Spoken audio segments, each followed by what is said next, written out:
good evening, soul butterflies. I Whilst the trust basket- you are having a great evening. And tonight there is much to discuss on Soma Fusion Radio with your host, Katie Kamara. I hope you have all your pens and paper handy. And if you don't, just listen because you can catch the archive after this show on soma-fusion.com or the GERN.live website. Tonight, we'll be talking about self-mastery, an essential ingredient for super happiness in life, and it is all about discovering. Self is something that we all want to achieve, whether we know it or not, and is all about our journey towards continuous improvement and seeing life from a different perspective. Self-mastery is guided by the principles such as purpose, vision, belief, commitment, and knowing oneself. Ultimately, self-mastery is about understanding exactly how you think, why you do the things the way you do, and having clarity around the purpose and direction in your life and taking the steps towards continual learning and development to evolve and enhance oneself. It is not something that is achieved overnight, but rather something that is done each and every day, and each and every one of us strive towards in our journey of life, fostering a more satisfying, successful, happier, and fulfilling life. Self-mastery is often defined as self-control, the ability to exert a strong will against our impulses to steer our future to one of our choosing. But this is only one aspect of the term. It requires having a vision of your future self and harnessing the will to realize that vision. Your strengths push you forward, but your weaknesses will hold you back. It's like going through life with one foot on the gas and the other foot on the brake. Edward S. Finkelstein said, "Greatness comes from doing many small things well. Individually, they are not very dramatic transactions, but together, though, they add up." And Abraham Lincoln said, "I don't think much of a man who is wiser today than he was yesterday." At some point, we need to step out on a new path and take a hard look at ourselves, be proud of our strengths, and pivot and focus on our vulnerabilities. Self-mastery is about fixing weaknesses. This cannot be done by just reading textbooks or going to university classes. And to give you a perfect example of that, at a university you can take a course on memory and never take the actions that make your memory work better. And this is a fundamental problem with many, but not all, degree programs. Lao Tzu said, "He who controls others may be powerful, but he who has mastered himself is mightier still." If you cannot manage yourself, you cannot manage others. Ignorance, inexperience, and lack of skillful means leads to a flawed execution. Plus, personal weaknesses such as procrastination and being blind to one's weaknesses, doing what's urgent but not important, are all part of a pattern that leads to failure.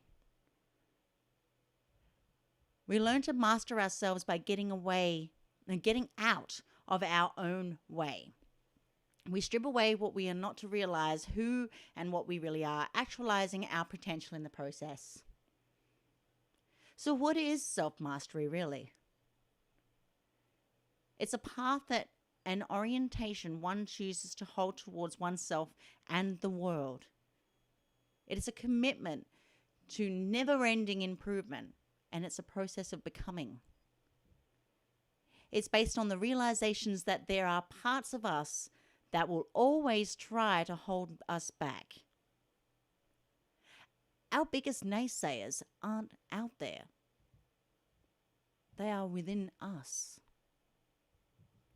Someone committed to this path of self-mastery is willing to find ways to transcend their fear and break through their resistance.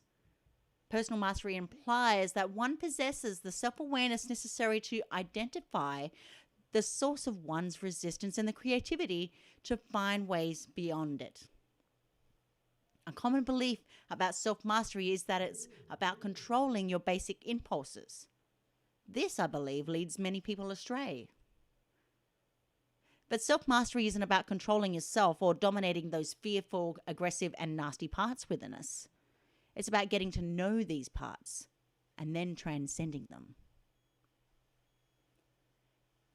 Resolving these inner tensions, you can find wholeness and allow the natural process of development to take hold.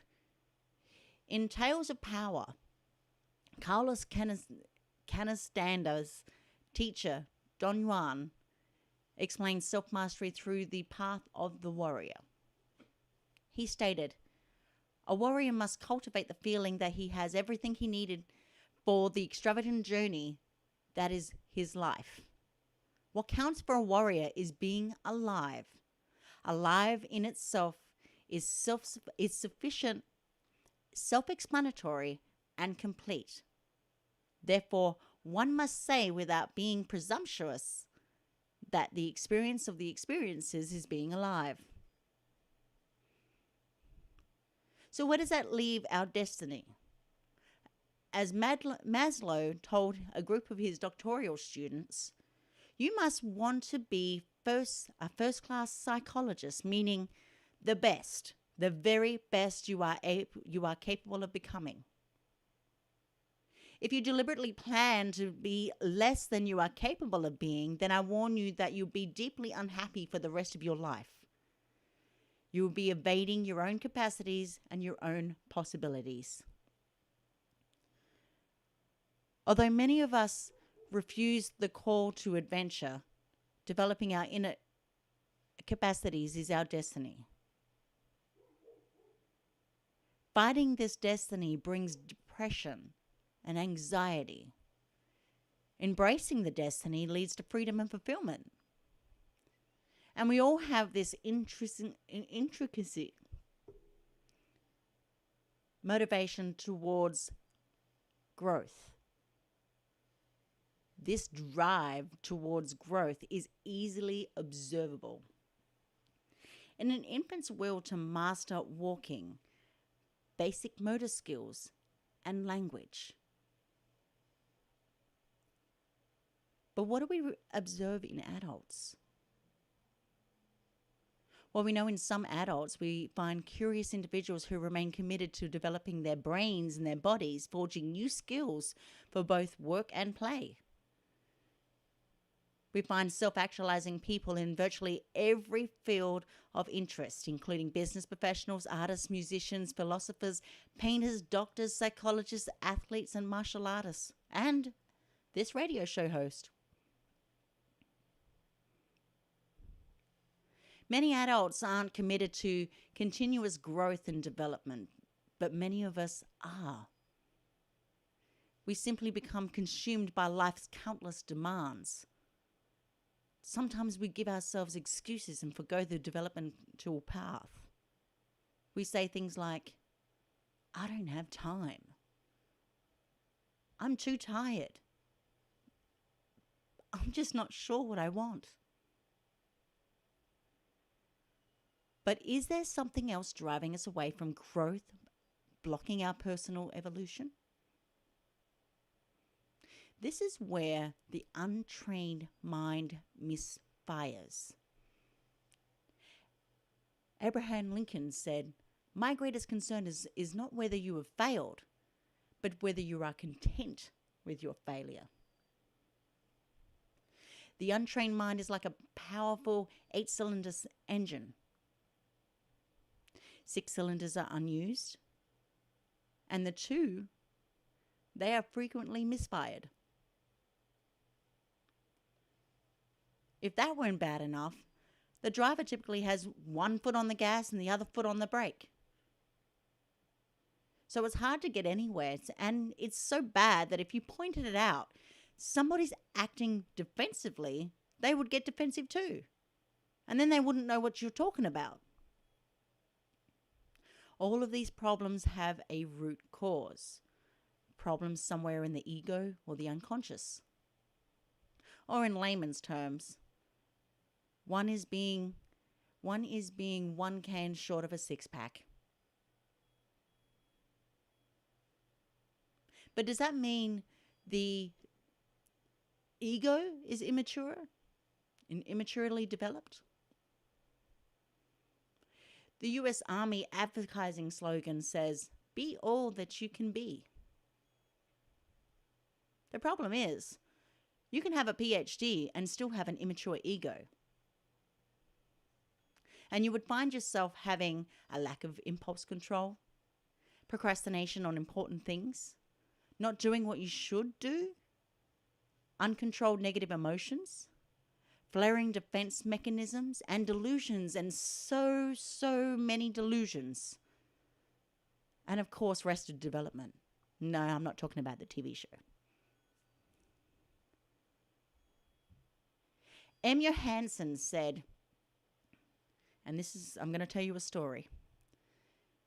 When I was a young boy, I saw something beautiful near the farm's tool shed.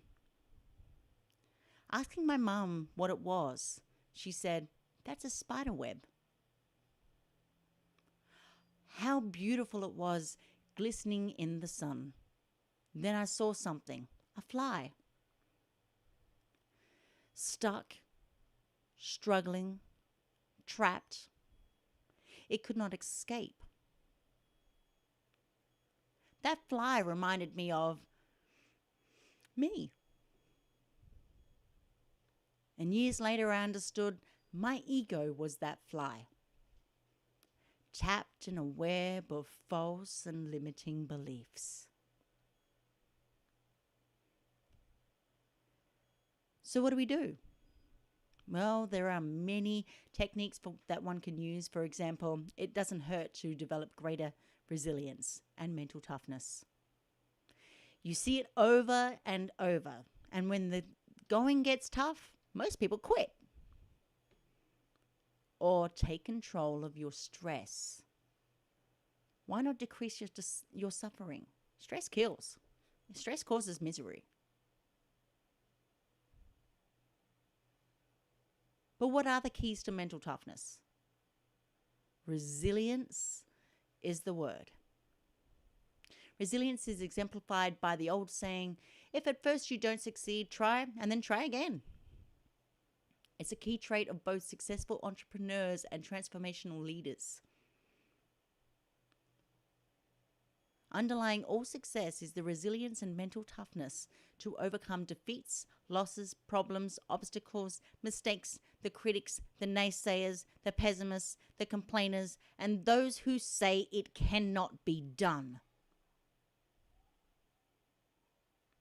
The Kennedy family motto is, when the going gets tough and the tough gets going. We all know that saying. Many problems bedevil us.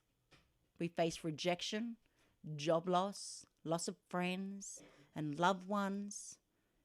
But still we must go on. And in psychology, resilience is the capacity of people to cope with problems, issues, and catastrophes. But underlying all success is the mental toughness to overcome defeats, losses, problems, obstacles, making mistakes, the critics, the naysayers, the pessimists, the complainers, and those who say it cannot be done. The fundamental truth is nothing rolls down the hill until after it long has been pushed up the hill.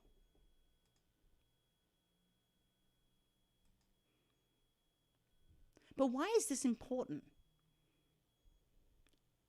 The 30th U.S. President, Calvin Coolidge, said, "Nothing in the world can take the place of persistence. Talent will not. Nothing is more common than unsuccessful men with talent. Genius will not. Unrewarded genius is almost proverb. Education will not. The world is full of educated derelicts. Persistence and determination alone are impotent." Some think that all you need to know and all that must be learned is gained from listening to this show and can be captured by writing papers or reading books, and it is remembered by regurgitating knowledge by taking tests. After all, it's the degree that counts, right? And indeed, some people pay a lot of money for them.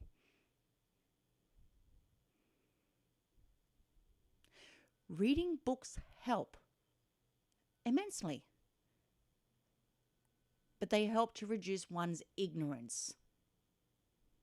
But if reading books would make you stronger, librarians would be the greatest champions on the planet.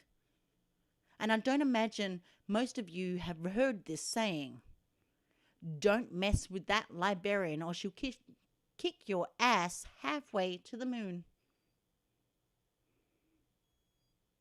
Believe me, despite the fact that one individual can receive many degrees, none of their professors ever taught them the essence of success. No one mentioned the importance of resilience in the mental processes one must develop to overcome challenge and adversity. And you would think that this would be something universities, colleges, business schools might be interested in.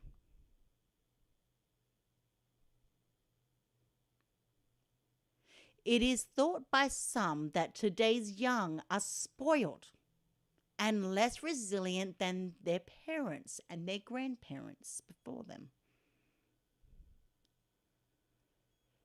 So now you think it might be a good idea to build it, but what is it exactly? Essentially, this is a characteristic of all great people.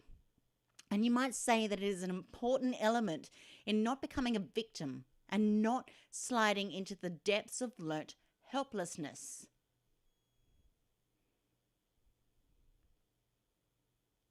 You've seen the dictionary definition of something, and it typically goes like, leadership is the act of leading, or management is all about managing. Well, dictionary.com actually says it is the power or ability to return to the original form, position after being bent, compressed, or stretched, elasticity.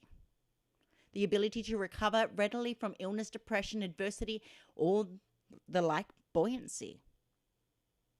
The Cambridge Dictionary says it like this: the ability to be happy, successful, etc. Again, after something difficult or bad has happened. Trauma researchers emphasize the resilience of the human psyche, the ability of a substance to return to its usual shape after being bent, stretched, or pressed. The plant fiber has incredible strength and resilience. But please understand this. Resilience is not a trait that people either have or do not have, but it involves behaviors, thoughts, actions that can be learnt and developed in anyone. And that's the good part. However, that does not mean that you can necessarily avoid suffering and mental anguish. And generally speaking, cultivating resilience and mental toughness gives you a psychological edge that is both good times and bad times. For example, one has the ability to cope better and perform better than opponents. One can be more determined, focused, confident, and in control under pressure.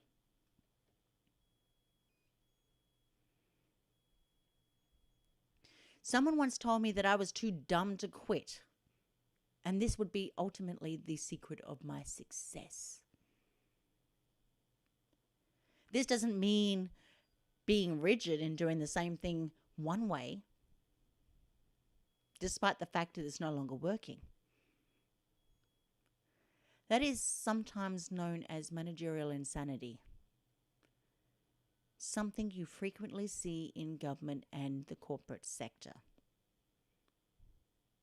One also does not undertake a mission impossible.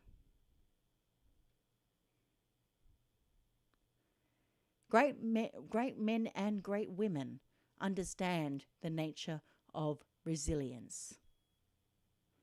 A resilient leader is someone who overcomes bone-crushing defeat, a defeat that would break a lesser human being. This is the most important concept to study since everyone has problems that they must overcome. And rather than solving these challenges, they just give up. They quit. And when bad things happen, they don't jump into victim mode and do a "woe is me" routine that lasts for weeks before one goes to the doctor for a magic pill that will make us psychologically all the pain go away. People are looking for an easy way out. Where's that resilience? Have we lost it? I'll give you another example.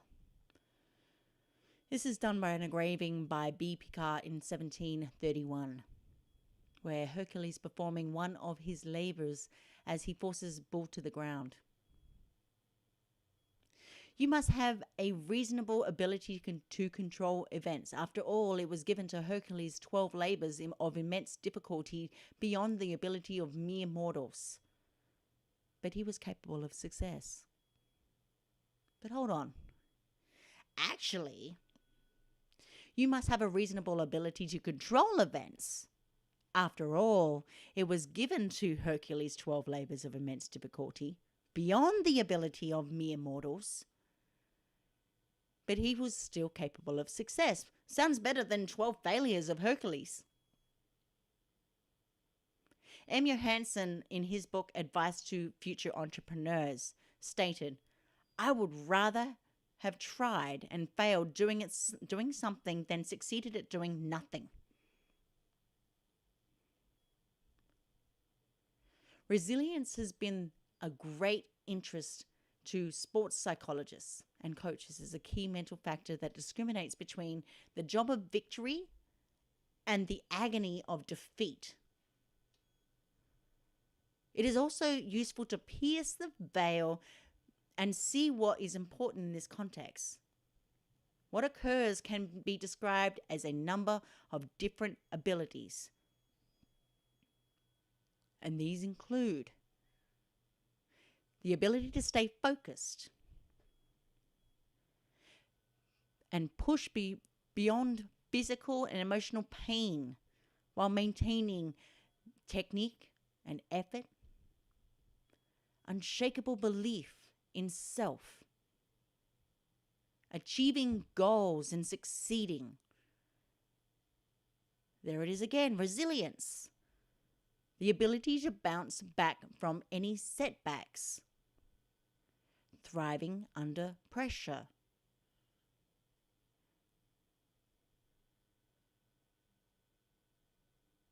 But need we not mention that there are two other powerful forces: growth and safety. It's mentioned in Abraham Maslow's book, Toward a Psychology of Being. He explains that there are two powerful sets of forces within the human condition: a drive for growth and its opposing force, a drive for safety. Growth propels us forward towards wholeness of self to discover our uniqueness. It's also what Carl Jung called the individuation process.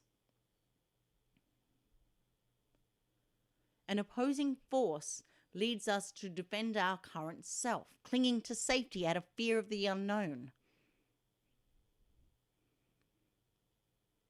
The force of safety keeps us where we are now, clinging to the past and afraid to take chances in order to improve our current conditions internally and externally. This safety-seeking side is afraid of independence, freedom, and separateness. The very things that our growth side is demanding. The delight of growth and the anxiety of safety is where we focus and guide the direction of our lives. And if we focus on dangers of growth and our need for safety, our need for safety always is going to win the day. But if we minimize the dangers of our emerging uniqueness and fuller expression of self while enhancing our attractions towards growth, a new world of possibilities presents itself. As Maslow points out, that we are confronted with an ongoing series of choices throughout our lives between safety and growth, dependence and independence, regression and progression, immaturity and maturity. And he writes, we grow forward when the delights of growth and anxieties of safety are greater than the anxieties of growth and the delights of safety.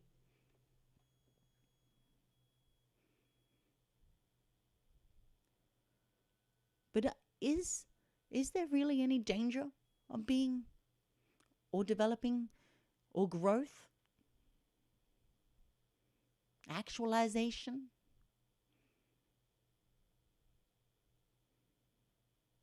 There is a valid reason to fear growth. In addition to the rewards and gratifications, growth also brings pain. Each step forward requires us to give up something familiar and satisfying. Growth can mean a separation, a death, a rebirth, as well as the grief and mourning that comes with the loss of the old, or in other words, known as the past. We grow towards greater complexity. This means when we grow, we might have to give up something easier and simpler. The path of growth often means taking on more demands and responsibility, and it can mean a more difficult life. And is there any wonder anyone would avoid such pain like this?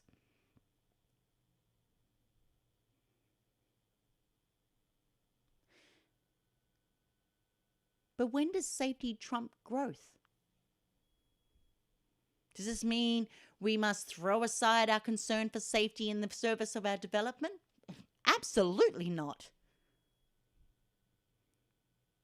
Safety is a more basic human need than growth. In the absence of feeling of safety, the will to grow is not generally present. Consider, for example, a young child clinging to a mother's leg while she attempts to walk for the first time. If the mother abruptly exits the room to answer the phone, the child would likely terminate her Herculean effort. Sometimes choosing safety is wise and appropriate when it helps us to avoid more pain than we can bear in that moment.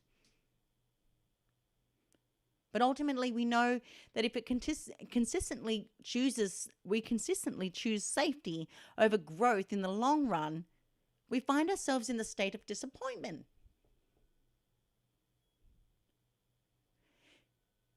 If we cling to safety for too long, we wake up one day and look back on a life that never was. An unconscious life filled with regrets and missed opportunities. We move in the direction of safety and we deny our unique destiny.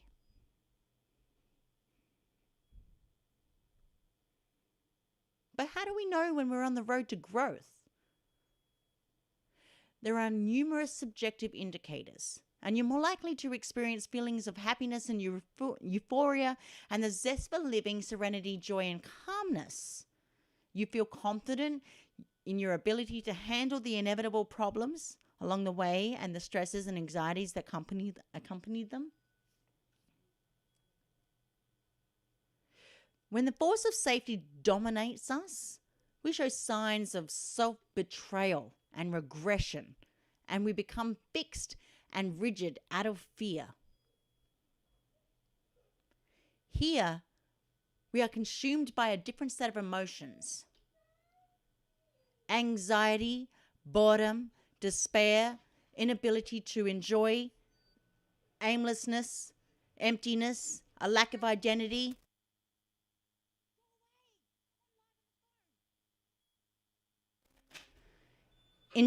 Intrinsic guilt and intrinsic shame.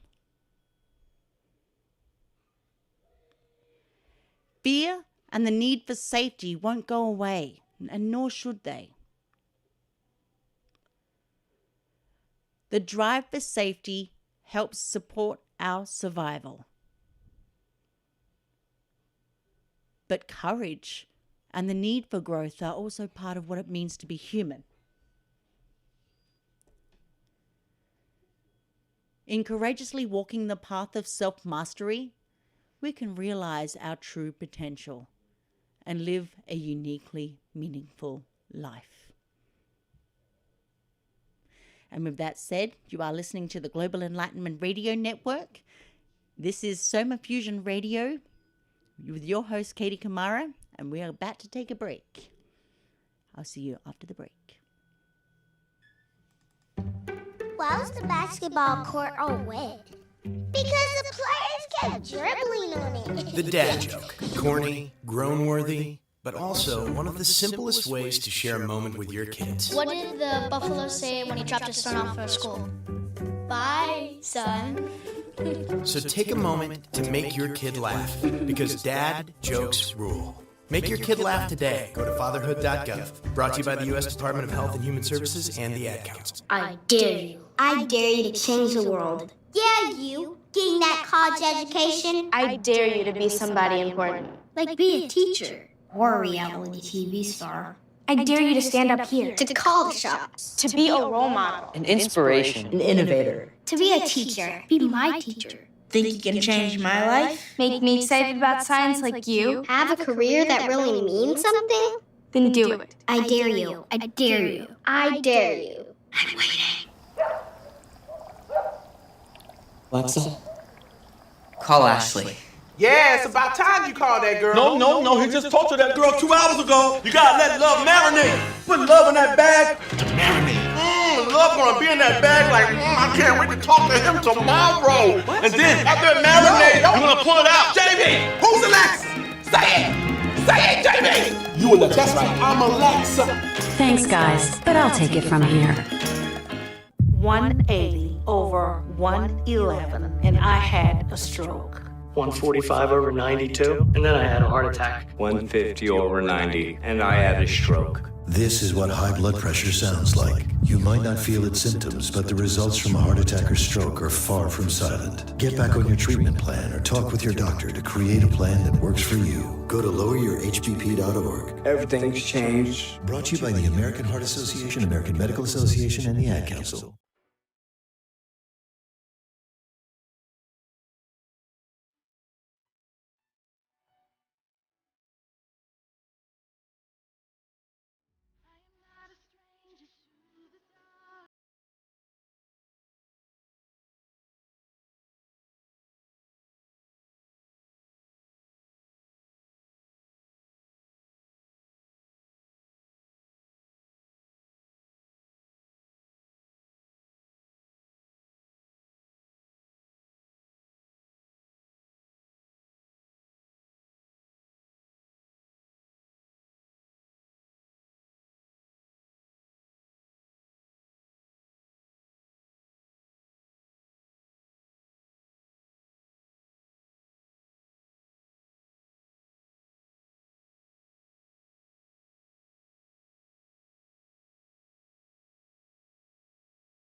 And we are back. You are listening to Soma Fusion Radio, Global Enlightenment Radio Network. I am your host, Katie Kamara. We are talking about self-mastery this evening, and we were just finishing up talking about the indications along the road of growth and safety, and how do we know when we're on the road to growth. Now, when we discover the path of self-mastery, we also got to look at the homeostasis influences of our growth and our development. We know that most people have a fear of failure. Those who do have a fixed mind state, in a fixed mind state, failure can invoke emotions of shame, embarrassment, humiliation, frustration, worthlessness, and defeat.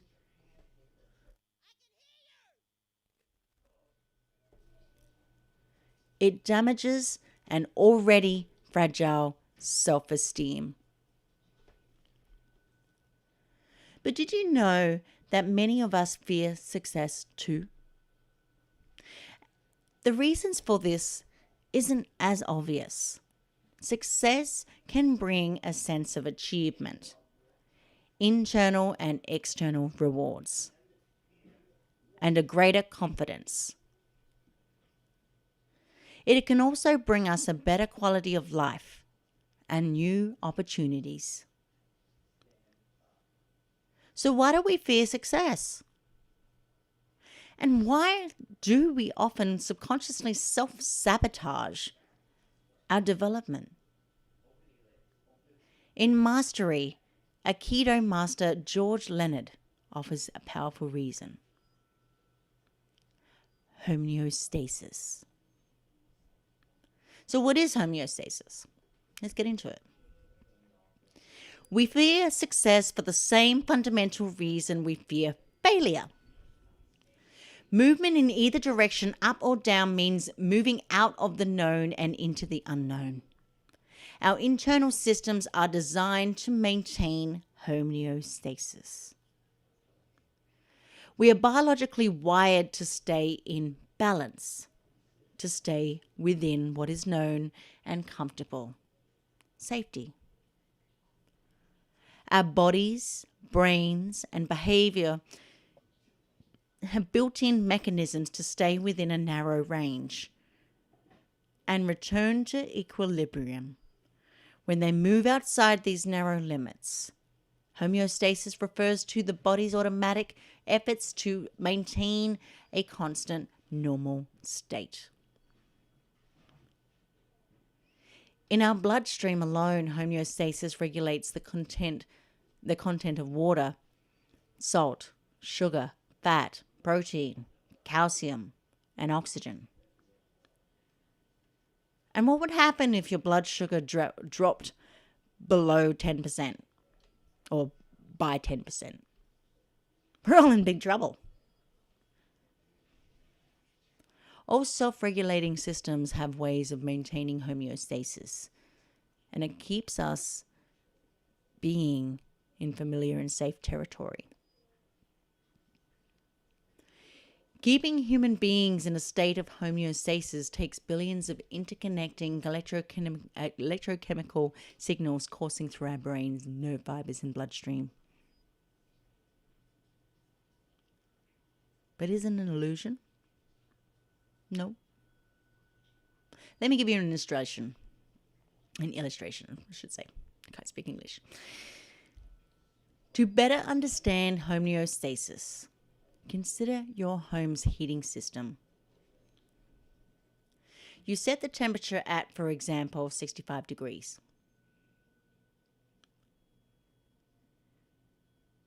When the temperature drops below 65, a signal is sent through the system to kick in the heat on until the environment turns back to the normal temperature of 65 degrees. Homeostasis is the vital function in all self-regulating systems. The challenge is that homeostasis doesn't distinguish between change for the better and change for the worse. Homeostasis resists all change. In a way, we each have a pre-installed biological mechanism designed to hinder our growth. Let's just say, I'll give you another example. 40-year-old man named Peter. He has a sedentary lifestyle without any exercise, stretching, or movement for many years. He knows that this isn't good for his long-term health, and he's beginning to feel its effects. Peter decides to go for a jog in his neighborhood. He's proud of himself for taking the action, but around the third block, something happens. Peter starts feeling sick and a little dizzy, and without a slight sense of panic. He feels like it's gonna die. Peter stops running and slowly walks home. And he tells himself, I tried. Maybe perhaps I'll just join the gym one day.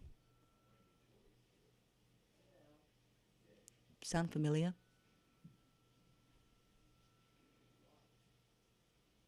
Funny thing is, going to the gym requires walking to it.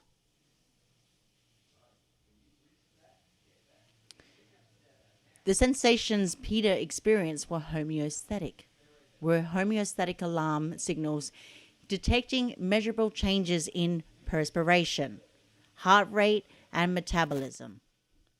His internal systems were telling him to stop what he is doing immediately. Remember, homeostasis is designed to maintain your current state. After years of sedentary living, a light jog throws Peter's internal systems to a high alert. Because Peter didn't know about homeostasis, he interpreted those signals as a threat. And unfortunately, he opted out of installing good routines and making a beneficial life changes. Now, if Peter understood the principles of homeostasis, he could have persisted through discomfort, slowly shifting his normal state to a stronger, healthier set point.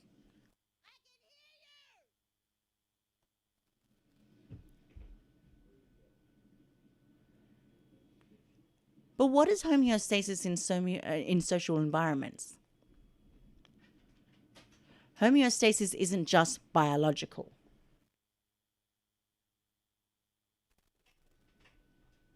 It operates in social and cultural spheres as well. Let's say Peter's peer group tends to be sedentary.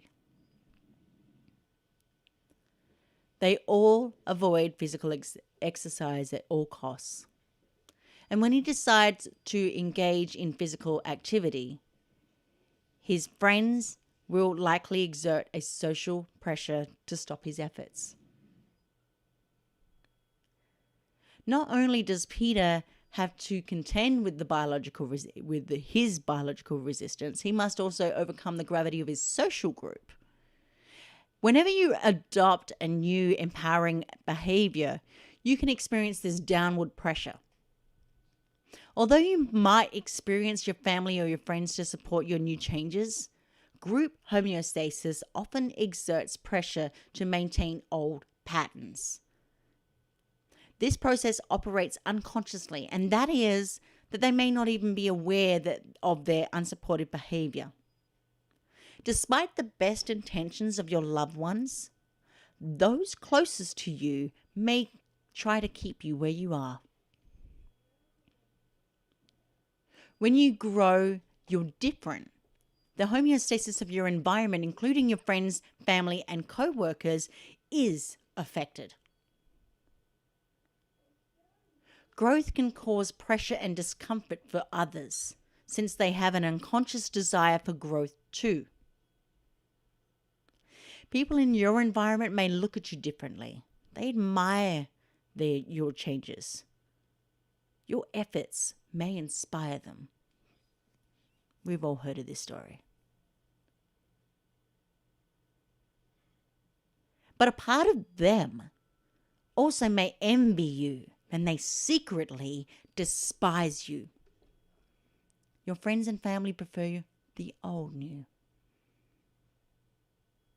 Again, safety. By being aware of these tendencies, you can allow yourself to feel these social pressures without enabling them to influence your behavior. It also can help you become more compassionate towards yourself and others. The biggest barrier of self-actualization is influence.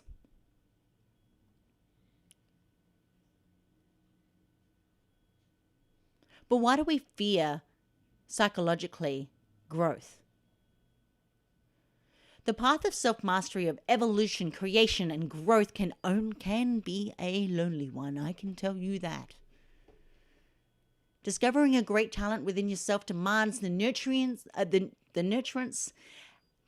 that can be exhilarating, but it also can bring on feelings of danger and responsibility. It may require you to stand alone. Cultivating inner strength instead of seeking support from your environment. Although you can find those that will support you in your efforts too, your tribe, commonly hear it as your tribe is going to be ones that are special, and they're going to be on your path to self-mastery as well. They're on the same page. Standing strong can feel like a heavy burden, a thankless endeavor. You might consider avoiding at all costs. The path to growth and self-mastery is invariably difficult at times. It is uncomfortable, moving out of the known and into the unknown. And even if the known is not ideal and not even desirable, it's still familiar to us. And since all humans have a need for safety, there will always be an attraction to staying within the familiar. If you make peace with homeostasis, but continually challenge yourself to be established higher with higher homeostatic set points, you will honor your need for safety, and you will courageously guide yourself into the great unknown. And you will learn to enjoy practice for practice's sake. Transform yourself slowly and steadily and daily.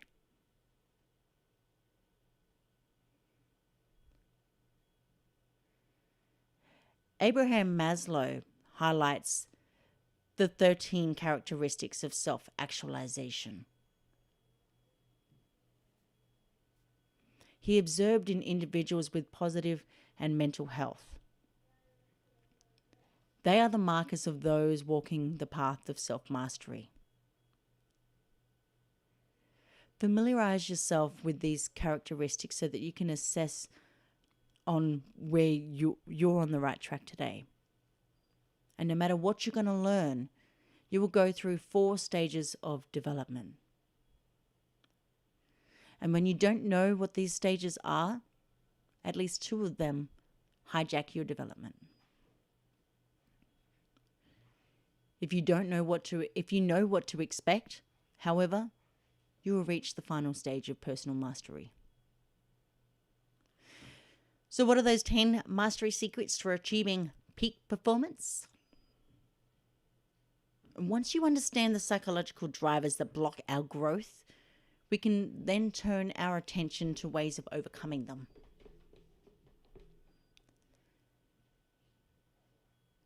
So I'm going to give you 10 self-mastery secrets for breaking through resistance and building momentum on your path to higher self-actualization.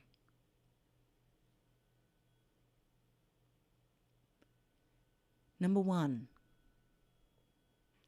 accept the fact that you have a resistance to positive change. It's easy to beat up ourselves when we see that we're standing in our way.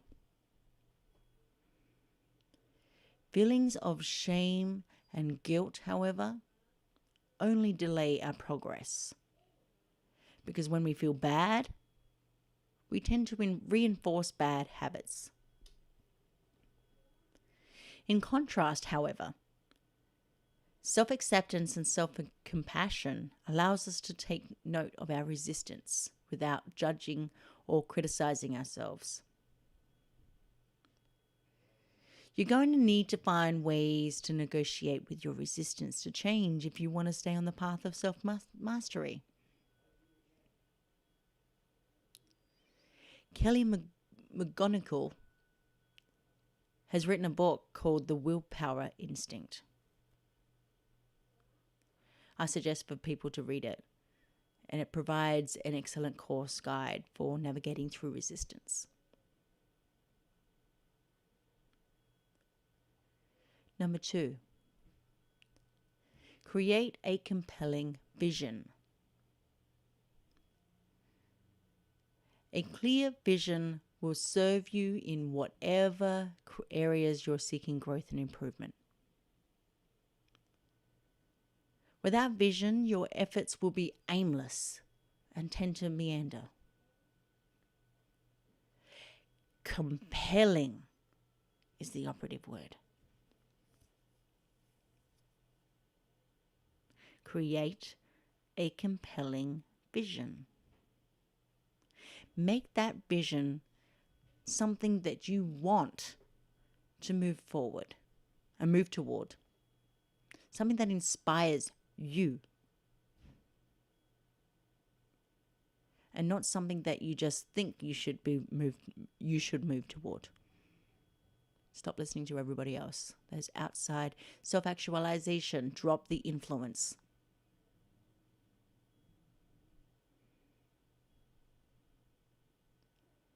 Number 3, understanding that it is a commitment to long-term practice. Understand that lasting transformation doesn't happen in a moment. It requires consistent practice. And no matter whether you're learning an instrument, practicing communication skills, or meditating, every new skill requires your brain to make new connections and enforce those connections through repeated practice. Our brains are like a muscle, and as we age, it takes longer and longer to make lasting changes. Repetition through daily practice yields results. Number 4, expect backsliding. And even when you know about the process of homeostasis, it will still influence you.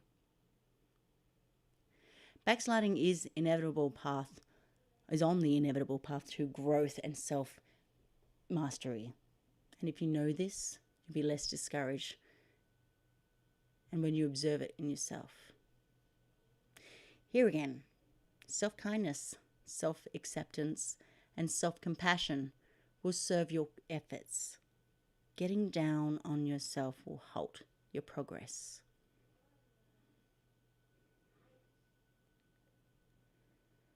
Number 5, live by the principle of moderation. We often demonstrate lots of enthusiasm and excitement when we begin on our growth path. We see a world of possibilities and positive change at our doorstep. But in these moments of excitement, we often push things too hard, triggering a homeostatic response on high alert. Self-mastery is not a sprint. It's a long-distance run. In Qigong, they teach you to practice with 70% of your capacity. When you push or strain yourself, you induce involuntary tension in your nervous system. Operating at 70% helps you stay relaxed and engaged while avoiding injury. This is the same principle that will serve you in most areas of your development. Number 6, lighten up. If you take yourself or the process of growth too seriously, you'll invariably derail your efforts. Your inner animal or the primitive parts of your brain will eventually revolt against you, sabotaging your efforts. So take a light-hearted approach and be willing to laugh at yourself. Be playful and find ways to make your practice something you enjoy doing, while still accepting the fact that it will bring discomfort at times. Number 7, set mini goals. In any path to mastery, you'll learn to practice for practice's sake, not to achieve any particular objective. But while a compelling vision keeps you focused and inspired, mini goals can keep you measuring your progress. Your attention shouldn't be just on achieving these aims. Setting mini goals can help you stay engaged in your practice. Number 8, cultivate physical energy. No matter what road you're on in terms of your mastery and your walk, you need a healthy reserve of physical energy to help manage stress, overcome resistance, and follow through. Our willpower has a kind of fuel tank. It gets depleted when our energy supply runs low. If you commit to daily practice in the morning, you'll be more likely to follow through because you have more energy after a good night's rest. After a long day of work, our egos get depleted of their mental energy. Practice becomes more difficult. Conscious effort in cultivating physical energy through proper diet, sleep, exercise, posture, breathing, and stretching will greatly serve you on your path to self-mastery. Number 9, be honest. Self-assessment is essential for anyone pursuing self-mastery. We invest a tremendous amount of energy lying to others and ourselves. And it's easy to fall prey to the ego inflation, seeing ourselves as bigger than we really are. And ego deflations, seeing ourselves less than we are. Self-honesty and integrity free up the energy of our egos expending, that our egos expend, keeping up our house of lies. Start by honoring yourself and owning your true feelings.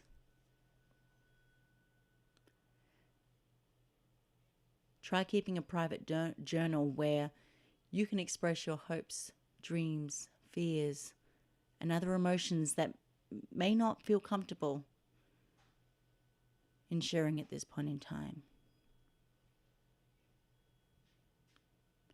Number 10,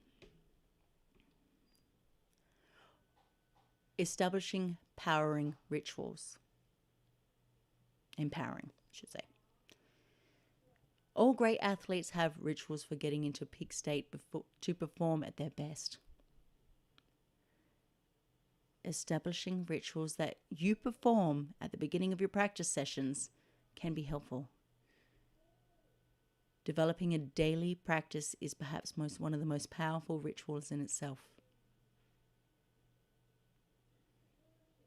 Part of the reason why we meditate, or those who are into it.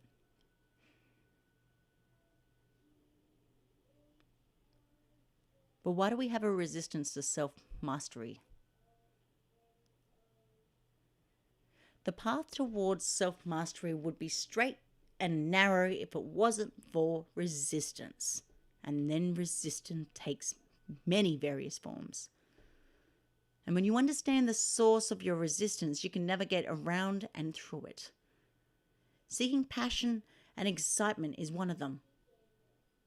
Those who achieve personal mastery learn how to avoid extremes.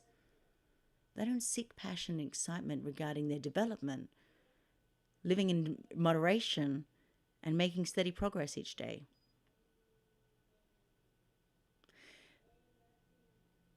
Only with a love of learning and resilience through innumerable plateaus can we actualize our potential.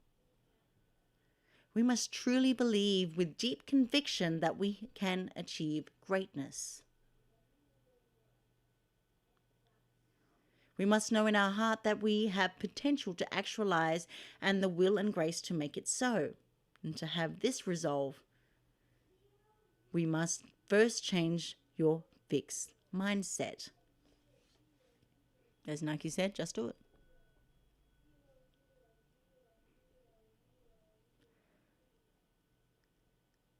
Another excuse. I know how to do that. I've heard that one many times before. Another thing that blocks the processes of learning and development is the mind's belief of, I know.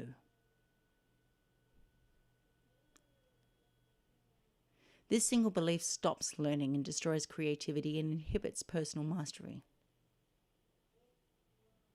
Here's another excuse. I'm just a lazy person. Now, laziness is something that every person wrestles with to varying degrees. Now, when you understand the voices behind laziness, you're able to navigate through it. However, if you repress your laziness by trying to deny it and push through it, in the end, your laziness will hijack your personal development and peak performance.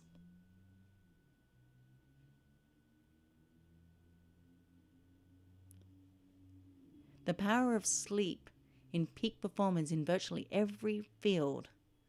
Sleep more, not less than the rest of us. It is virtually impossible to walk down the path of self-mastery when you're worn down, drained, and disinterested. Fatigue creates its own form of resistance. Thus, getting quality sleep is a must for those interested in accessing their potential.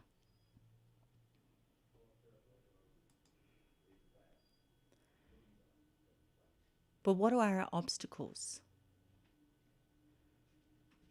Our natural state is one of mastery. However, many things that pull us out of this state. After a while, we lose access to the state of mastery. And some people even start to believe it's impossible to access. And of course, we all know this isn't true. Abraham Maslow said, if you deliberately plan to be less than you are capable of being, then I warn you that you'll be deeply unhappy for the rest of your life. You'll be evading your own capacities to your own possibilities. I said that early in the show.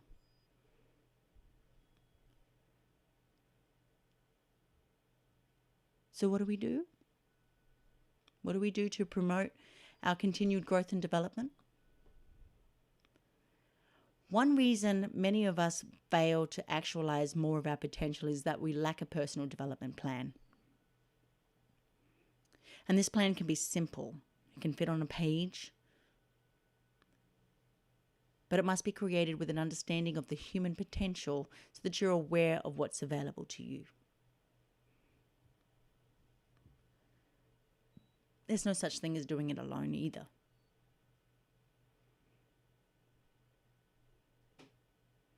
That's why life coaches exist. To provide guidance to you. To have those aha moments.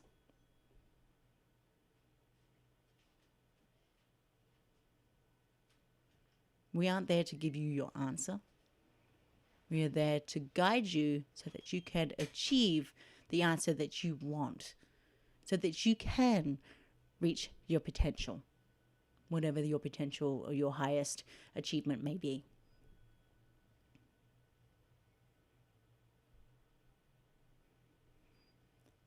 I'll give you a final word for self-actualizers out there. Discovering a great talent, capacity, or strength within yourself that demands nurturance can be exhilarating, but it also can bring feelings of danger and responsibility. I said this before. It may demand that you stand alone, cultivating inner strength instead of seeking support from your environment.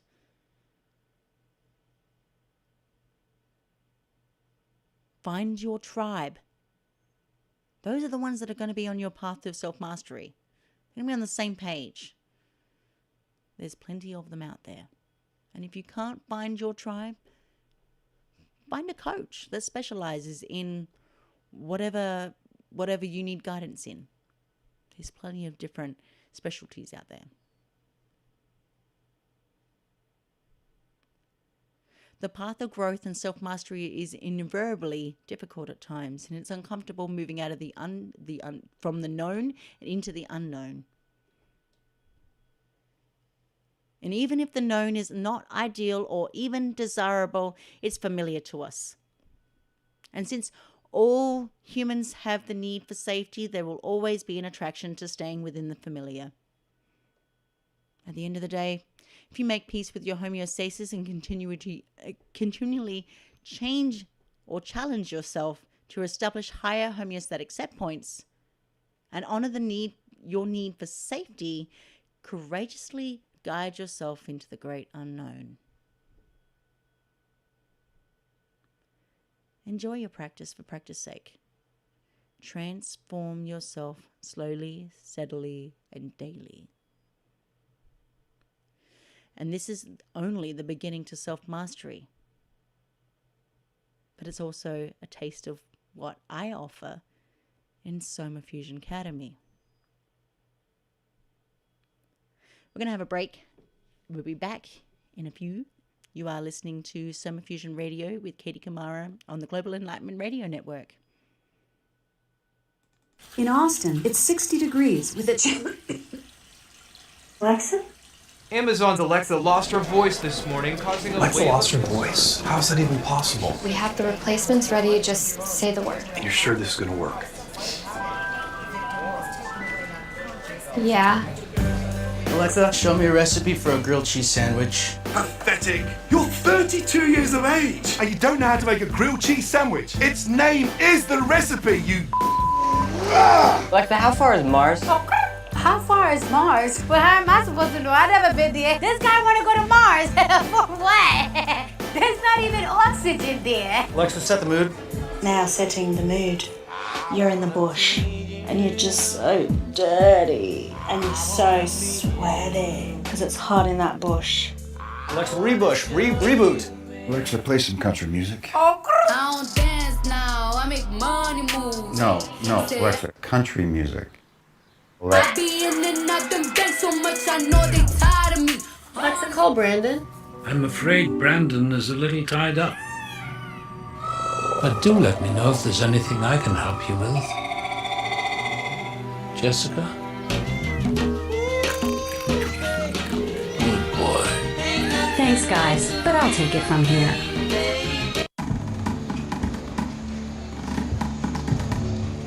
Patriotism. There's a word thrown around a lot. It inspires passionate debate and is worn like a badge of honor, and with good reason, because it means love and devotion for one's country. Love. For a word designed to unite, it can also be pretty divisive. You see, there's more to patriotism than flag seeking with onesies and rodeos and quadruple cheeseburgers. Patriotism is love for a country, not just pride in it. But what really makes up this country of ours? What is it we love? It's more than just a huge rock full of animals like cougars and eagles, right? It's the people. Do me a favor. Close your eyes for a second. I want to try something out. Picture the average U.S. citizen. Think about it. How old are they? What's their hair like? How much can they bench? You got one? Okay. So chances are, the person you're picturing right now looks a little different than the real average American. There are 319 million U.S. citizens. 51% are female. So first off, the average American is a woman. Cool, huh? Is that what you pictured? 54 million are Latino, 40 million senior citizens, 27 million are disabled, 18 million are Asian. That's more people in the U.S. that play football and baseball combined. 9 million are lesbian, gay, bi, transgender, more than the entire amount of people that live in the state of Virginia. Around 10 million are redhead, 5.1 million play ultimate frisbee, and 3.5 million are Muslim. Triple the number of people currently serving in the United States military. Almost half the country belongs to minority groups. People who are lesbian, African American, and bi, and transgender, and Native American, and proud of it. We know that labels don't devalue us, they help define us, keeping us dialed into our cultures and our beliefs and who we are as Americans. After all, what's more American than freedom to celebrate the things that make us, us? I mean, it's stitched into the stars and stripes of this country, from the Constitution to Gettysburg, to our motto, E pluribus unum, from many, one. It's even in our country's name, the United States. This year, patriotism shouldn't just be about pride of country. It should be about love. Love beyond age, disability, sexuality, race, religion, and any other labels. Because the second any of us judge people based on those labels, we're not really being patriotic, are we? So let's try this one more time. Close your eyes. Picture the average Joe or Joan or Juan or Jean-Luc. The real people who make America, America. And this year, whenever you feel the urge to don those star-spangled shorts, set off fireworks the size of my biceps to show love for our country, remember that to love America is to love all Americans. Because love has no labels.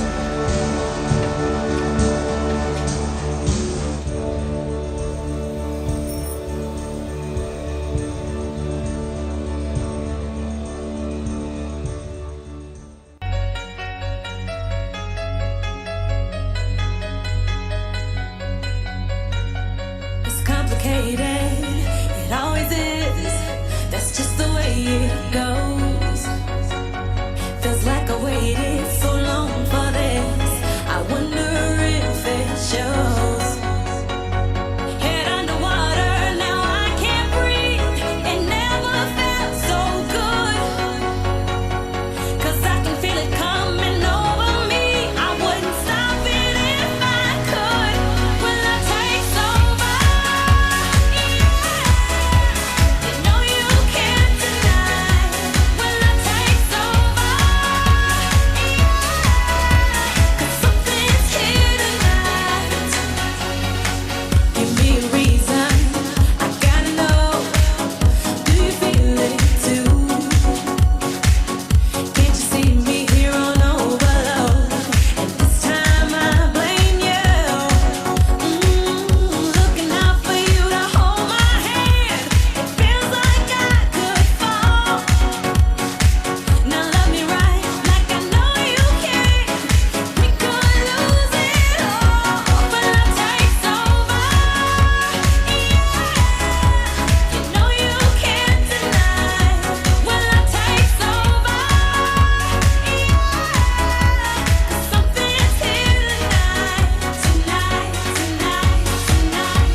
And we are back. You are listening to Soma Fusion Radio on the Global Enlightenment Radio Network.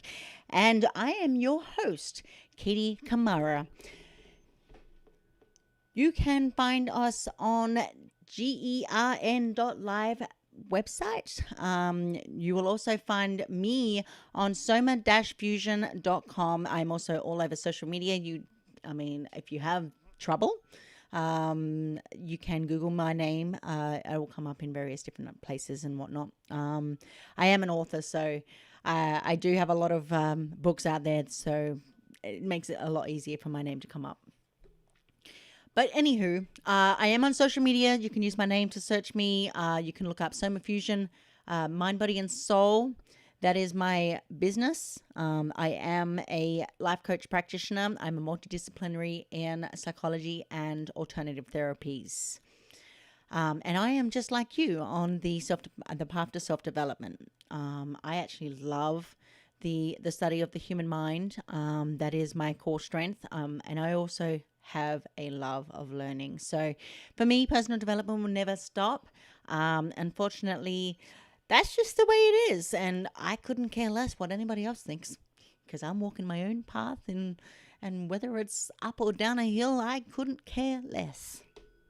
But for you listeners out there, I am glad to tell you that I am here to help. So if you are getting stuck or need guidance in those areas of your life, or you just need help in understanding who you are, then by all means send me an email to somafusionlifecoach@gmail.com, or you can send me a message through my website at soma-fusion.com, or you can send me a message on Facebook, or I'm usually on Facebook, or LinkedIn is my two go-to places. And if you really, really like my inspirational quotes, you can go to Instagram. I'm over there as well for Soma Fusion. Anyway, getting back to what we were saying before, we are talking about self-mastery. Now, we just finished up talking about two major factors in resistance and honoring our need for safety and growth. Now we're going to switch up the topics, and we're going to talk about impulse control. Now, this is also the path of self-mastery. There are many topics under self-mastery. I could go on and on and on and on. And unfortunately, when I go in the path of self-mastery, there's not one topic that is just, single-mindedly small. Every topic is going to be very, very large. Like I said earlier before we had the break, I do actually teach self-development courses. They are currently being underwritten right now. So as soon as those become available, by all means, you are welcome to come in and try one of my courses out. But I will put up some notifications up on social media for that in due course. But now we're going to talk about impulse control. Can you imagine your life without impulse control issues? You get everything done when you decide. The word procrastination doesn't exist. You stay focused on tasks without getting distracted. Temptations and food addictions to food, TV, media, alcohol, sugar, shopping, and other drugs disappear. It's fair to say that humans would evolve and develop in ways beyond our imagination. But why does this seem so difficult to change behaviors, create good habits, and stop bad ones? I know of one executive behavioral coach whose Fortune 500 CEOs pay over $100 grand to change their behavior. Can you imagine?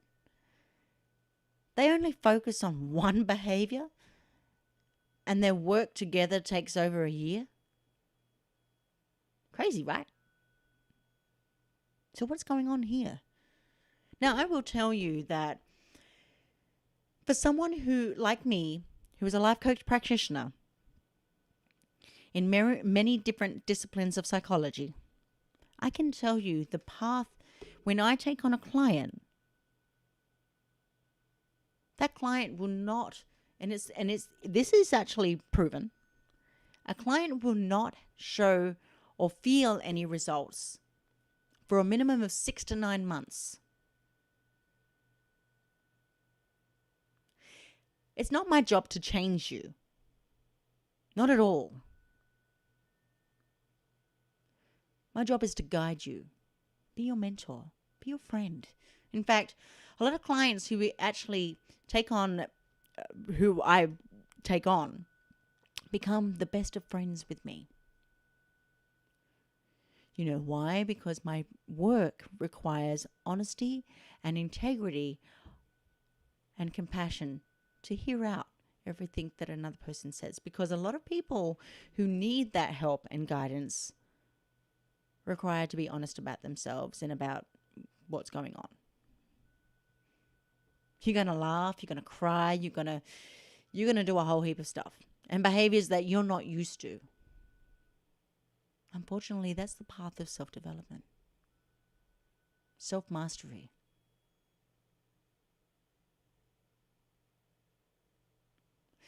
So I'm going to talk about the findings on the science of impulse control and give you an outline of specific strategies you can use to change your behaviors for the better.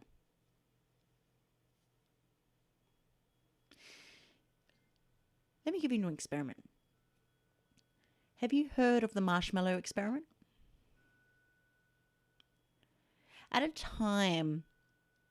One at a time, psychologist Walter Mischel sat 4-year-olds at a table. A single item placed before them. One marshmallow. Now, we all love marshmallows. I mean, I do. Nothing worse being put a marshmallow in front of you and hoping that you don't eat it. Or that candy goodness. It's hard to resist.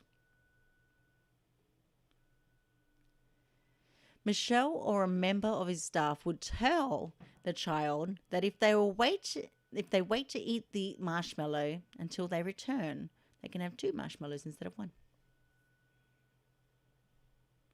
So the adult leaves the room with only one child. The video camera's there, and a single marshmallow on the table.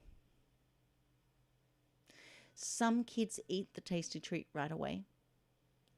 Some fight the temptation for a while before craving, and they cave in. Others regulate their impulses successfully. Now, this psychologist, Michelle, began these tests over 40 years ago, and they still continue to this very day. But what are the findings to this study? We'll get back to that in a minute, but first, I'm going to talk about the cookie and the radish. Another psychologist, Roy Baumeister, set up an equally, if not more sadistic, experiment. Participants entered a room with a table displaying a platter of freshly baked chocolate chip cookies and a bowl of red and white radishes. With a cookie aroma wafting through the air, Baumeister's researchers instruct one group of participants to eat 2 or 3 radishes before asking them to solve a geometric puzzle. Unknown to the participants, these puzzles were unsolvable. And you would sit there and think, why would you give an unsolvable puzzle? Participants were not permitted to eat any cookies. But the other group, the control group, was offered 2 or 3 warm cookies and then given the same puzzles. No radishes necessary. The result? Compared to the control group, the radish eating group spent less than half of the amount of time trying to solve the puzzles. This same group also recorded about half the number of attempts at answering them. The conclusion was, in resisting the temptation to eat the warm cookies, the radish eaters had depleted their mental strength, or what's commonly called willpower. These and many other creative experiments that measure the depletion of willpower form the basis of the understanding for a new science called impulse control. 2 critical discoveries emerged from these experiments. 1, everyone is born with varying levels of willpower. And 2, the will, like any muscle in the body, can get fatigued, what Bowmaster calls ego depletion.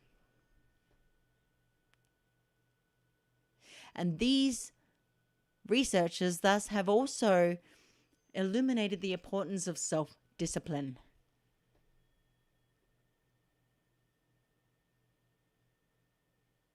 Now, going back to the marshmallow experiment, Michelle's team followed up with these marshmallow subjects many years later.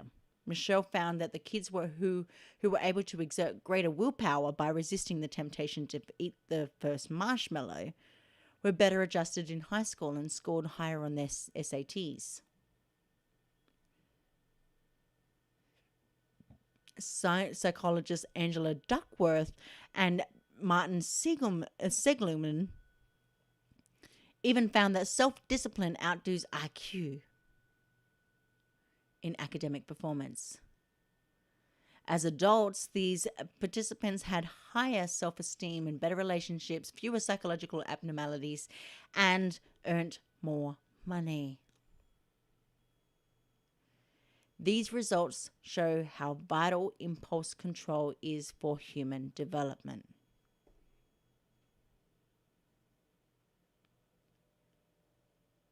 Do you struggle with impulse control in one form or another? You're not alone if you do. Kelly McGonigal, the author of The Willpower Instinct, now I brought it up earlier in the show, that book. I recommend for you to read it. The science of willpower makes clear that everyone struggles in some way with temptation, addiction, distraction, and procrastination. These are not individual weaknesses that reveal our personal inadequacies. They are the universal experiences and a part of the human condition. Wow, that's conforming to a degree. But while on a personal level, this might in fact alleviate a degree of shame and guilt. We all know what it's like to when the limits of our will confront us. But is there more to the story?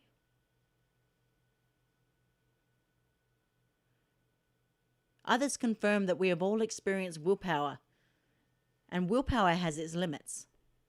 Willpower is a battle between the immediate desires of your animal self with the long-term goals of your future self.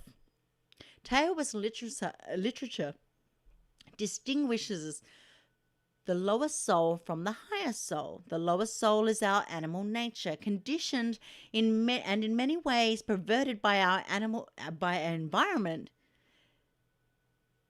The lower soul only seeks what it perceives to be pleasurable and in the immediate now.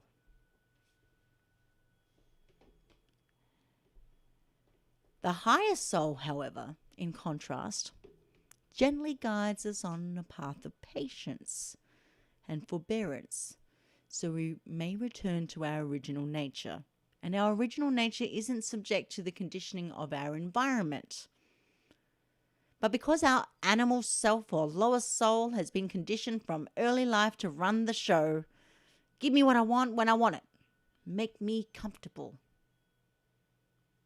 it often wins the impulse control battle. And our original nature never wins. And it never returns.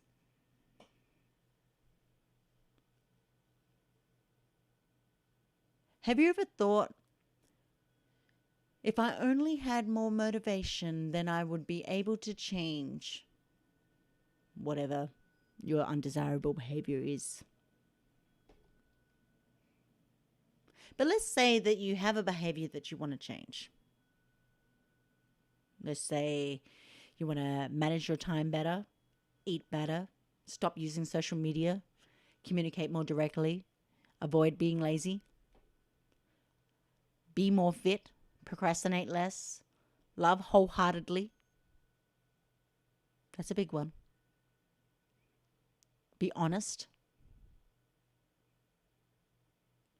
Be kinder, more patient, improve your finances. You genuinely want to change your behavior, but you can't figure out how to make it happen. One word comes to mind: motivation. And that's the word that we use most often. I should be better, and I really should change that.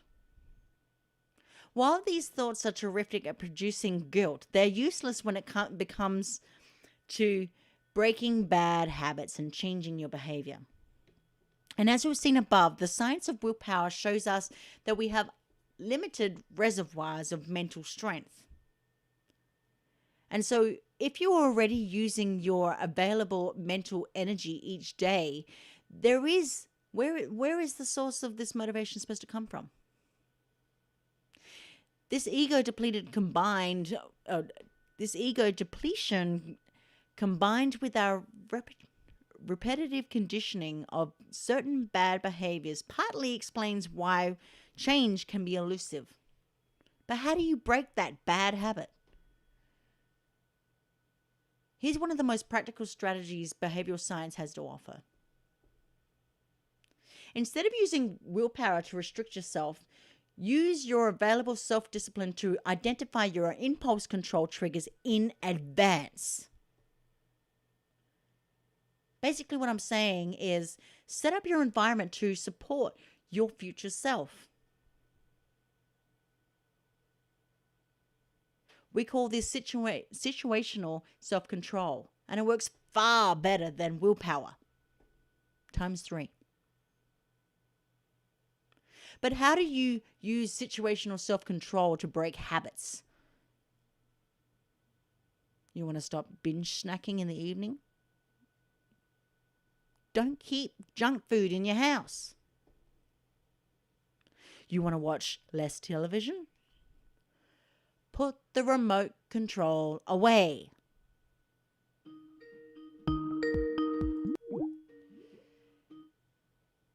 Want to eat less? Use a small plate.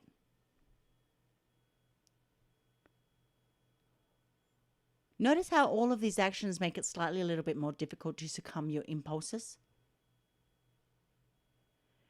Putting the remote control in a drawer doesn't make it so that you can't watch TV.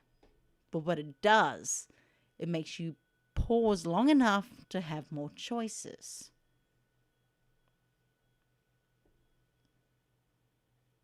But how do I start these good habits? It doesn't stop there. You can also use situational self-control strategies to promote good habits. And how do we do that? You want to work out more often?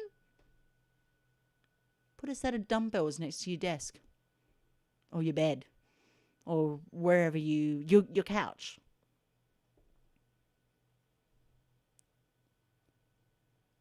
You want to focus on a writing project? Turn off all the notifications on your cell phone, your computer. Here's a good one for you. Put it on airplane mode. There's a reason why we have airplane mode. I'm not talking about turning your phone off. You can leave your phone on. Or putting it on silent doesn't stop the notifications.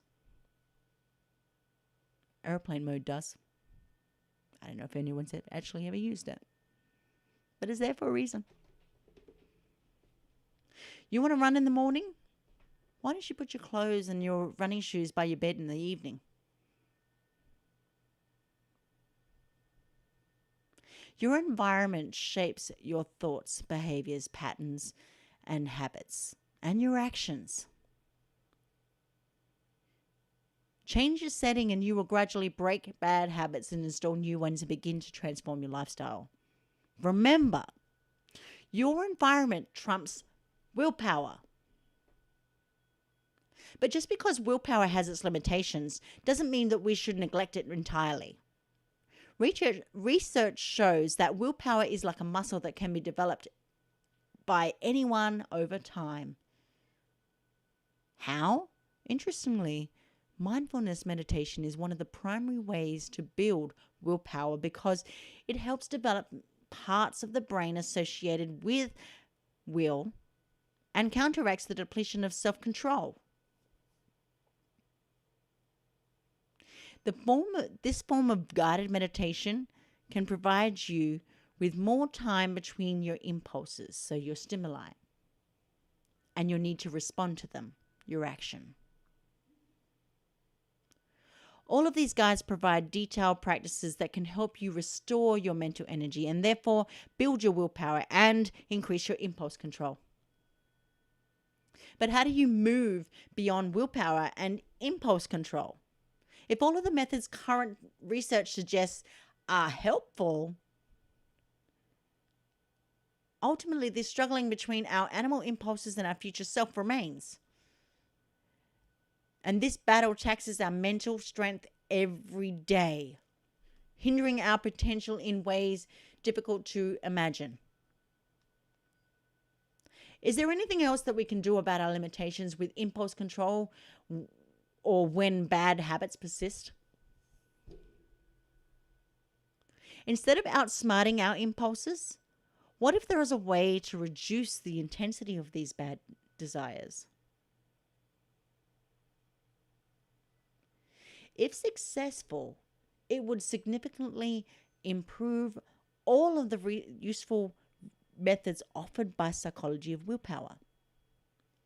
The answer seems to lie in not the exercise of willpower, but the application of free will. And what do I mean by that? Willpower is a force we exert over our impulses. Like any force, it has limited supply of energy, and so it depletes as we use it. Free will, in contrast, is the exercise of choice. And when we select an option, we decide. Decide, from Latin decidere, is to decide or determine. Literally, to cut off. When we decide, we cut off other options. To decide, however, isn't always straightforward. We've all seemingly made decisions that support our better nature, only later to go against them. The key is to have cognitive mind that makes decisions, also called your executive function. Team up with your emotional brain and your future self, and together you have formidable allies. But what does this look like in practice? First, we have to take a look at the role of emotions have in facilitating this change. We often try to change our behaviors by appealing to reason and logic. We provide a sound argument about why a particular change is beneficial. Does it work? Try telling a friend that if he doesn't change his behavior and his aggression under control, that he'll lose his job.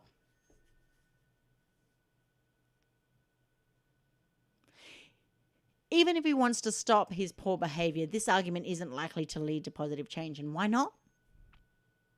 Because all physicians know that being overweight is bad for their health, and yet there aren't many overweight physicians. Rational arguments and logic appeal to our prefrontal cortex, our thinking brains. But before logic and reason can influence us, the limbic system, our emotional brain, must be first engaged. In other words, the overweight physician knows being overweight is harmful to his health. His thinking brain has all the information he needs to make a rational decision to change, but where's the emotional hook? If he's able to associate being overweight with not being alive to see his granddaughter grow up, for example, then he may become sad or angry. These emotions might help motivate him to change his behavior. Your friend likely knows the damaging effects of his poor anger management. His thinking brain knows there's a problem. The key to trigger an emotional response associated with desired change is possible when we invoke our emotional center first. When we change, well, let me rephrase this. We change when change is meaningful. In this context, we derive meaning from feelings, not thoughts. So how do you change your behavior? Stop bad habits and install good habits. In the case of your fictitious friend, you paint a picture that highlights the cost of his continued behavior in his performance, his work relationships, and his uncertain financial future. In short, you agitate him. Agitation can lead to action. By the way, this is what clever advertisers and marketers do every day. They really do. They get us to buy their products and services by agitating the crap out of us.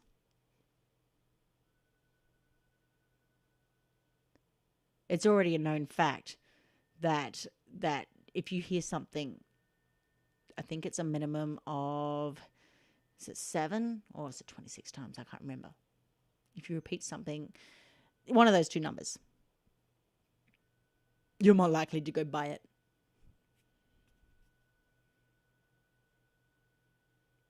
But there comes a point where we just stop listening. The path to self-actualization is to stop those influences, thus impulse control, willpower.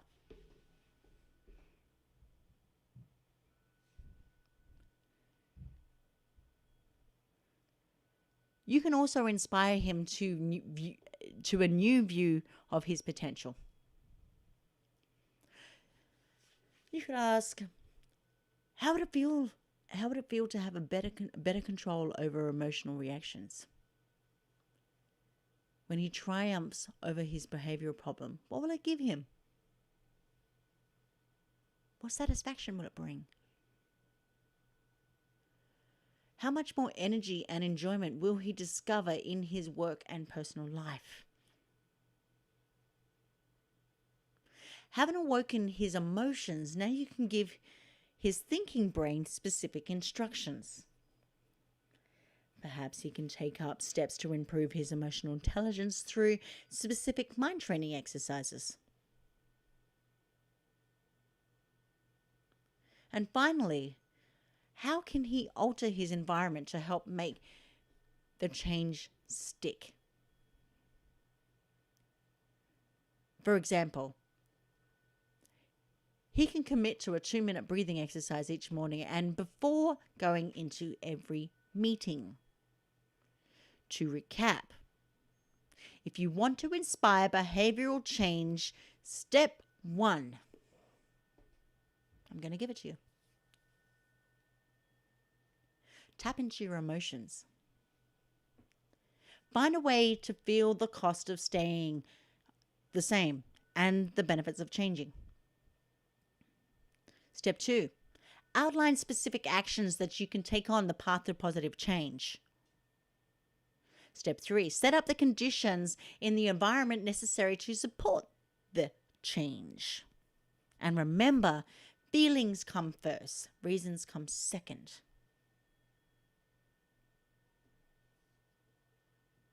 And if you need illustrations to illustrate what I'm telling you about, I suggest you read or hear. It's an audio book. It's called Dan and Chip's Health Switch. The book is called Hit Switch. Okay.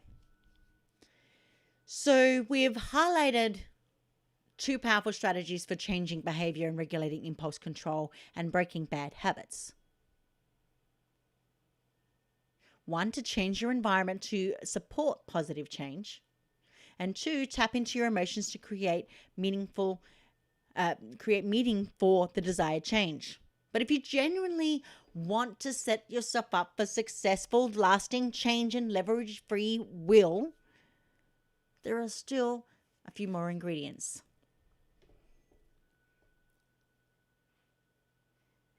In truth, many issues around impulse control and bad habits are a sign that you're living in discord with your values.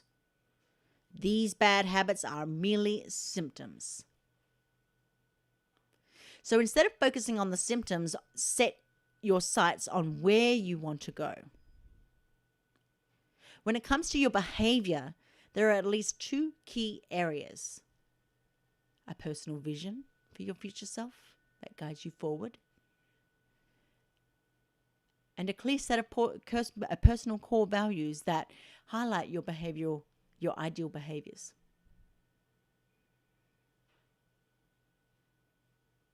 With your vision and clear values clear at hand, it makes it easier to make those behavioral course corrections and move in a positive direction, because now you have a personal North Star. The power of vision and values is only known by those who have them and live them each day. Even in business companies like Netflix, Zappos, Amazon, Southwest Airlines, they succeed and differentiate themselves with the power of company values. As a business coach, myself, to entrepreneurs, and someone involved in transformational practices, I've seen and confronted many of the common behavioral hurdles on my path to self-mastery. From my observation, most individuals approach changing their behaviors in ineffective ways. And of course, we've all done it. That includes me. Our attempts often fail because our strategies don't work and our mindsets are misaligned. But I'm going to give you 5 lessons from current research and my experience on changing behavior. After all, impulse control is just one of the many topics of self-mastery. Lesson 1. Restricting yourself doesn't work.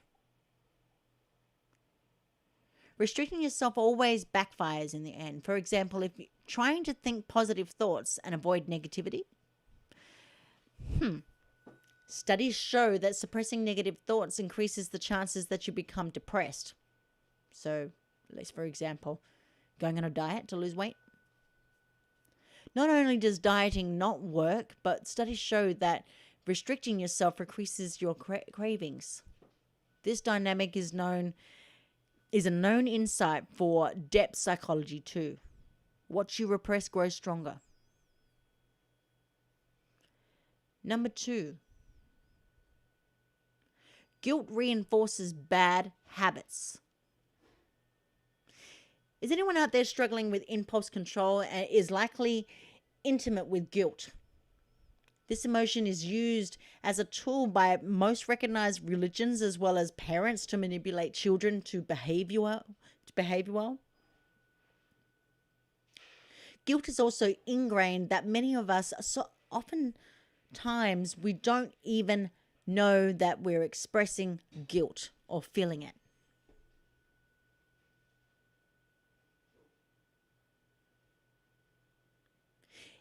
Even people who don't know how to express emotion or have been taught not to express emotion,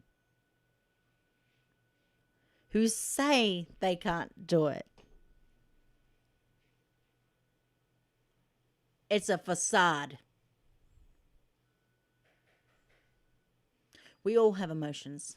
We just express it different ways.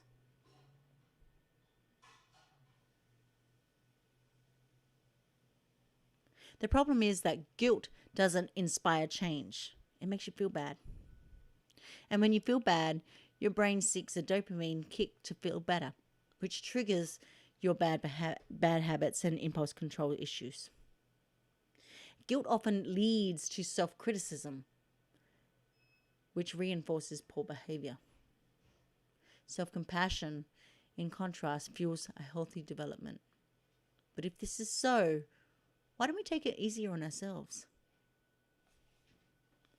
Psychologist Christian Neff explains, the biggest reason people aren't more self-compassionate is they're afraid that they'll become self-indulgent. They believe self-criticism is what keeps them in line. Most people have gotten it wrong because our culture says being hard on yourself is the way to be. Self-compassion, not self-criticism, inspires personal growth, and positive at that. Studies show that self-compassion is a powerful ally in improving self-regulation and impulse control, especially for health-related behaviors. Here's lesson number 3. Focusing on a bad behavior reinforces it. When it comes to impulse control and bad behaviors, it's easy to fixate on what you're doing wrong. Not only might this trigger shame and guilt, but it also keeps your mind on how it is right now. Perhaps you've heard the saying, what you hold in the mind tends to manifest. For this reason, it's helpful once again to establish a vision for your future, for yourself, and realign with your core values. These essential tools can magnetically pull you towards positive change as you take the other steps to cultivate willpower and leverage your environment. Lesson number 4, change your fixed mindset. Another reason that it's difficult for most people to change their behavior is that they fundamentally don't believe that change is possible.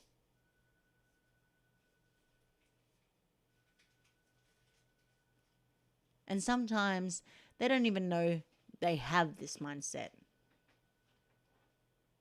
Psychologist Carol Dweck's research on mindset reveals that those with a fixed mindset believe that they are the way they are.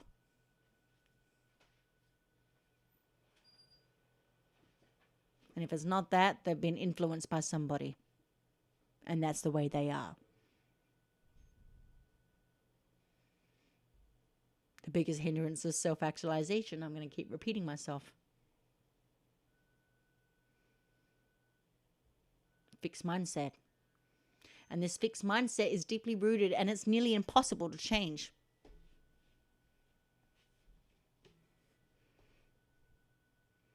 Lesson number 5. Cultivate your mental energy. If you're running on reserves of mental energy, as many of us do, all on a consistent basis, you've already lost the impulse control war. The key to consistency in your habits and regulating your impulses is learning to manage your mental energy. First, it is helpful to become conscious of what depletes your energy. And these factors include decisions you make, including what to wear and what to eat, what to do next.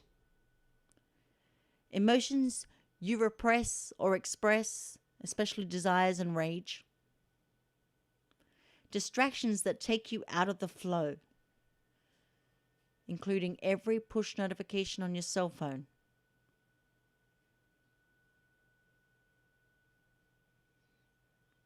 In a moment of silence, because everybody does it. Whoops. Impulse control. Put your phone down. Do something meaningful. And all the things that you do that you don't want to do, i.e. filing your taxes. Hell, we're coming up to the end of the year. Nobody wants to file your taxes.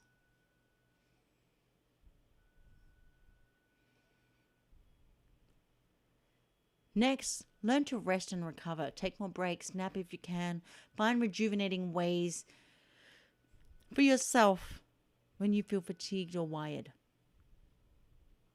Improving your sleep patterns is vital, but if you want to restore your mental energy and enhance your self-regulation, find whatever works for you and restore your energy often.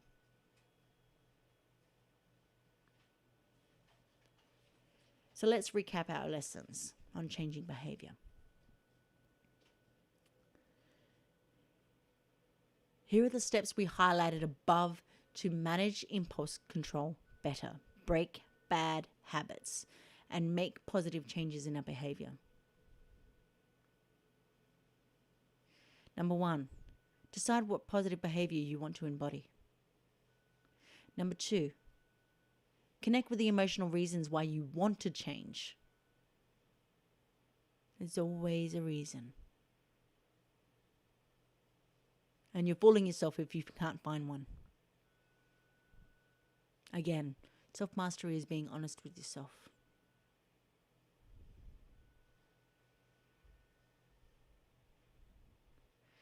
Create a concise action plan for change. Set up your environment to make change easier. Find a tribe.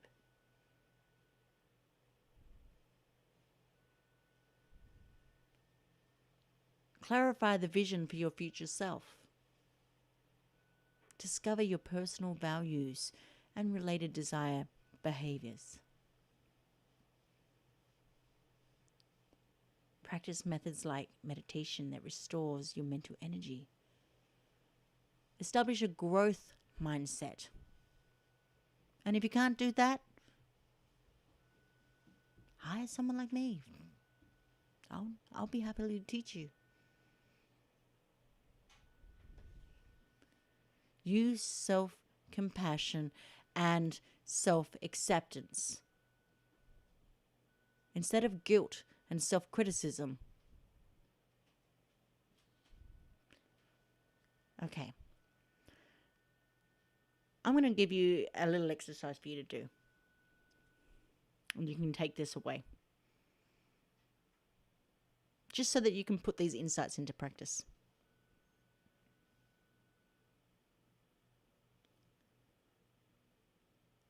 One, I want you to select a habit that you want to change. And I want you to determine one thing that you can do to your environment to promote the change that you seek. And then go set it up right this very moment. Write it down. If you're having trouble, email me. I'm always available. somafusionlifecoach@gmail.com. I'll repeat that again. Soma Fusion Life Coach, all one word, lowercase, @gmail.com. And I want you to try that exercise. Again, if you are stuck, email me. I'll be right here. So the end of the story is, the reality is that we actually don't just scratch the surface yet again. Like I said, personal mastery is not a small subject. And even though behavioral science is insightful and instructive, it still fails to adequately explain why we wrestle with issues like impulse control and bad behaviors in the first place. And to the cause of these irrational behaviors, we have to look deeper and examine the hidden forces in the unconscious, to the realm of archetypes, symbolic images, and deeply rooted feelings.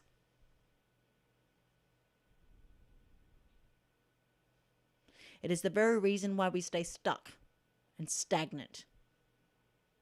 It is the very reason why we begin to feel hopeless at times. It's a bit like a man or a woman who tries to find love. They just give up because they don't believe that anything is out there. But in reality,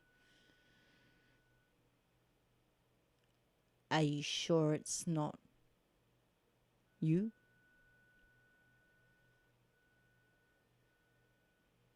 Are you sure that it's not just the way you approach things? It's a matter of perspective. And when we begin to make sense of our behavior, it's not to say that there's anything wrong with anybody. It's just a matter of perspective.